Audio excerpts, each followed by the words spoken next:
The next speaker requires no introduction. He's a friend, he's a colleague, someone that I had the pleasure to work alongside and to campaign alongside him. Majid is really an inspiration for me personally. He's an inspiration for many people here who've known him.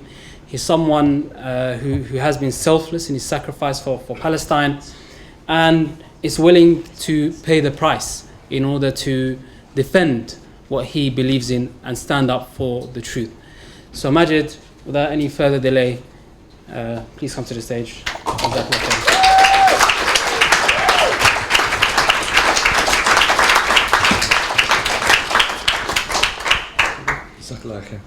Assalamu alaikum. First of all, thank you all for turning up at 48 to 72 hours notice. Alhamdulillah, the room is full, and I'm really grateful for everyone, for Jazakallah khair for that. And I'd like to say a huge thank you to Cage for supporting me and arranging these events. I've volunteered for them for nearly a decade now, when I went back to Syria in 2013. Since then I've been involved with them in some capacity, but I didn't really realize the impact that Cage makes in the community, or the impact that they have, until I needed their support firsthand myself. What I mean is, when my house was raided, and I don't know, had maybe about 50 police officers from various different stations from across the country come. It was a very daunting experience, especially for my family members. And in that moment, Cage came there, alhamdulillah, where many people, when they hear the word terrorism, people normally tend to distance themselves. Cage go in the opposite direction. When they hear stuff like this, they'll be there to support your family. They'll be running that, yo, where are you? What's happening to your parents? What's happening to your mom? What's happening to your sisters? So whilst I was inside my cell, when I had that information from my solicitor that my family is being taken care of, alhamdulillah, it gave me some peace that, okay, alhamdulillah, they're being taken care of, the brothers are there, the sisters are there, and at least I know that the police can't violate their rights. So I'd like to say Jazakallah khair, and if everyone can give a huge round of applause for Cage.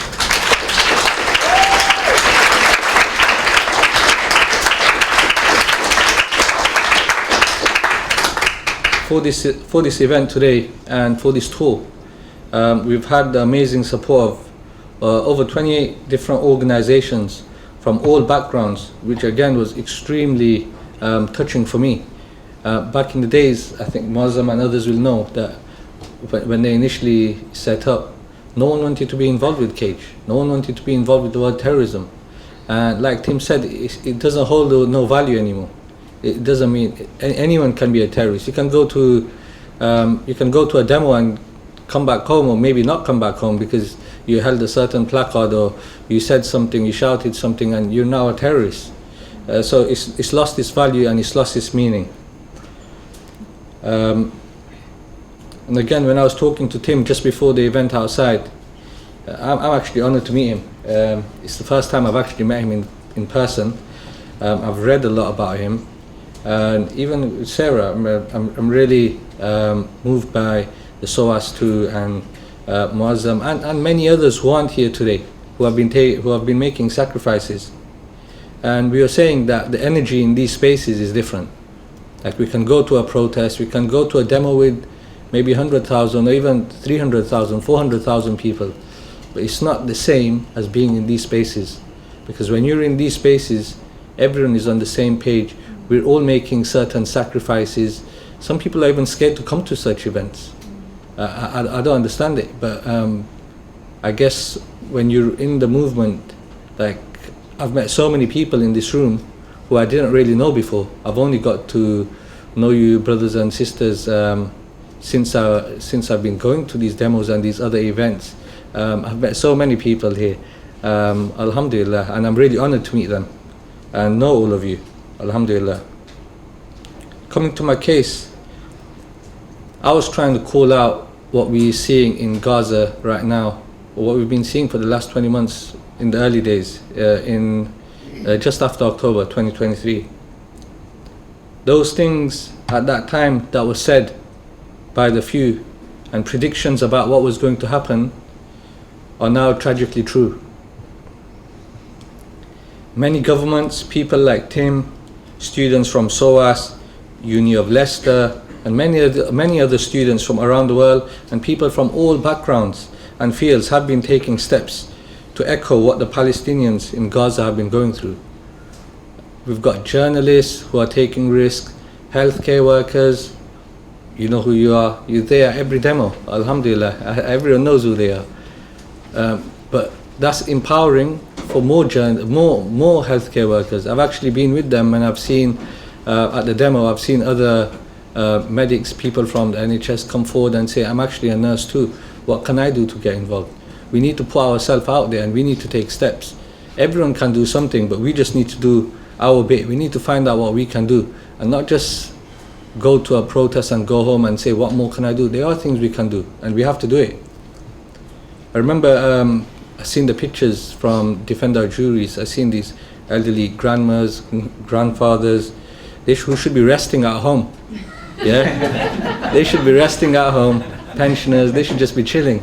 Yeah? But instead, they're out here getting prosecuted because they can't stand the genocide. They can't stand seeing what we're seeing every single day. You lose your mind seeing these things. It's not normal seeing babies' heads being blown up every morning. Even at Woolwich Crown Court for the Filton 18, the court case took place just last month. I remember seeing an elderly lady come with a Zimmer frame. It was boiling hot in the afternoon, and she came with a Zimmer frame to show her support. And that was her doing her bit. I was embarrassed that, subhanAllah, we could do so much more. And we think we're making sacrifices, but there's so much more we can do. And being grassroots involved in this movement in itself has been extremely empowering for me. Sacrifices are being made by many. Not all the names are known. May Allah accept it from everyone. Those stories and images which were coming out from Gaza, they resonated deeply with me, as I'm one of the few people who has had the opportunity to go to Gaza. In this room, has anyone here been to Gaza? If you can put your hands up. Alhamdulillah, Alhamdulillah. May Allah take you all there. I mean, so not only was I blessed with the opportunity to go to Gaza once, but I went to Gaza twice, Alhamdulillah. I went in 2012 for around a month. I went with a group called Games to Gaza. We were doing many activities for the children because it was the Olympics at that time. So we done another similar small setup for the children in Gaza, where we had boxing, running on the beach, many different activities, jewelry, making jewelry, drawing. And I remember the drawing exercise. We just gave a plain paper to all the kids and crayons and some coloring pens, and we said, draw whatever you want. And I remember when I was in school, the first thing we'd do, we'd draw like a little sun in the corner, we'd draw a tree, draw some clouds, draw a house, square house, triangle on top, and that's it, that's done. So for me, that was a very moving experience because we just gave them a paper and said just draw. And they were drawing pictures of their family members getting killed. I remember that there were about 9-10-year-old kids.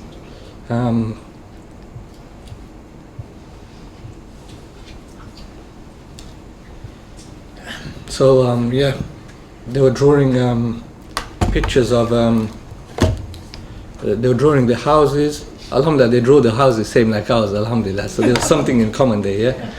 And then they were drawing like the parents, like sideways. They're drawing Israeli soldiers or tanks shooting at them. Some of them were using coloring pens and like coloring blood on their parents and their family members. I remember some. I've got the pictures. I'll be well, I can't post online actually. That's one of my bail conditions. I'm no longer allowed to post on social media, so I won't be posting online. But inshallah, maybe at our next event, I'll bring some of the pictures. I've still got them. And then they're drawing fighter jets shooting down at their parents, at their siblings, and I seen the sadness in the faces, like you can see it in the pictures. And for me, that was very, very moving. Seeing the collective trauma and the poor living conditions and the mental state of the children, and not just the children, even the adults. Many of the adults, they've not had a childhood. So I remember like when we were giving sweets and stuff like that out to people, some of like the teenagers were like so excited, and I didn't understand it initially. But afterwards, when alhamdulillah, I got to spend the whole month there. So for me, that was a big blessing. I got to spend time in Khan Yunus, in Jabalia, in the north Beit Hanun, in Rafah, in Gaza City, in many of these places that we're seeing in the news. And when I see the bombings online, I can see the same streets that I was walking in, the same houses that I was sitting in, the same masjids that we were praying salah in, the same mosques have all been blown up. So for me, when I'm like not putting anyone down, but for me, when I was seeing the stories and the news online, it wasn't just something far away that this is just happening online. For me, I'm getting flashbacks. I'm seeing the actual same streets I was walking on. These are the people that we spent time with, we ate with them, they hosted us, they looked after us. Despite having very little, they gave us everything. And many of my friends who I've been speaking to, they've been losing their loved ones. Not only have they been losing their loved ones, but some of the children, the orphans and the children that we hosted and we looked after in Games to Gaza in 2012, some of them even become shaheed in the genocide. They've been getting killed, and we're getting prosecuted here because we care about them. And that's the sad reality of it. One of my friends, who's a journalist, Asim Musa, he was actually with us when we had the function from Games to Gaza in 2012. At that time, he wasn't a journalist. He was just helping us. He had such a big heart, beautiful brother, mashallah. He got married. He had a kid as well. And during the genocide, he was one of the many journalists who became shaheed. May Allah accept it from him. But like this, we've had many journalists become shaheed, many health workers becoming shaheed. And we need to do our bit to speak up for them. And if we can't speak up for them, we should call out other health workers, other journalists, that these people are in your field. Why aren't you speaking out for them? Like, it's crazy. Like, it's just become the norm. Like, we're seeing parents carrying their children's body pieces in carrier bags. They're picking it up with their hands, body pieces, and putting it in a carrier bag and going back home. It's not normal. We should not let it become normal. We have to call it out. And when I was in court, subhanallah, I remember, not in court, when I was in a police station when I got raided. I was in the police station, and throughout the day, alhamdulillah, we had about 100 people turn up outside to show me and my family support. And what I can say is that the support that you show in that crucial time, right at the beginning, is crucial, man. Like, for me, seeing that support outside, not just seeing that support, but people seeing that there's 50 people outside, it empowers the community. It makes other people think that, okay, you know what, I can go here, I can support this because other people are doing it.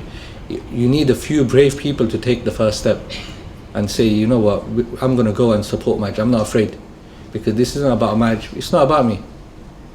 I'm just a person who happens to be going first. There's many trials, many cases coming up.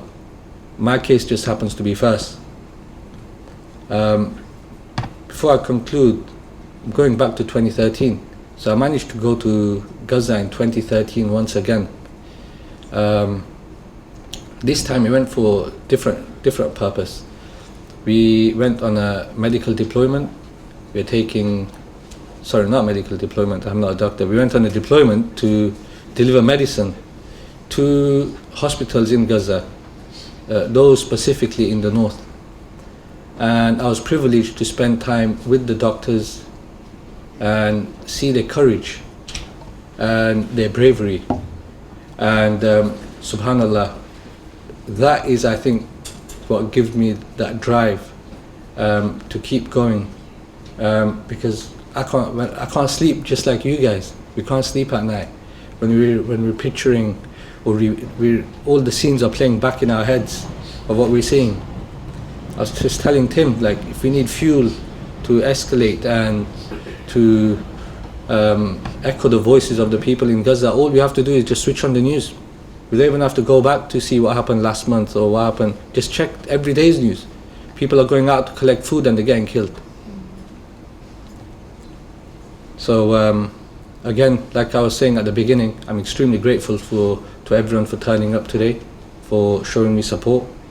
And this isn't just about me, this is about the cause. Just my trial happens to be first. And I'm extremely privileged that I've had a lot of people showing support for me and coming out for me. But there are many other cases also going on.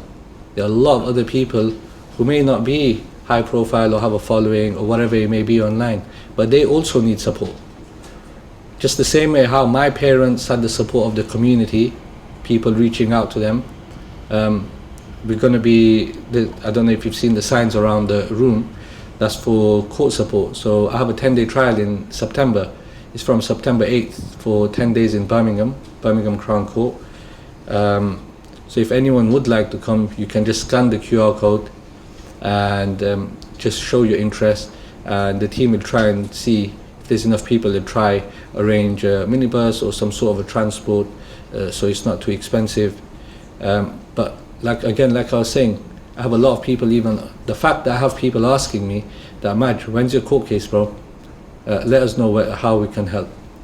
I recognize that I'm privileged to have that, and we need to make sure we support the Filton 18 and the rest of the others, the SOAS too. Make sure we have to show up for them. We have to show up for everyone. This is about everyone. If we say we are a cause and we are strengthened by each other and we empower each other, our actions have to speak louder than our words. It has to match our words. So inshallah, I hope we can all support each other, support the other families as well. And yeah, I just once again like to say Jazakallah khair. Thank you everyone. Assalamu alaikum.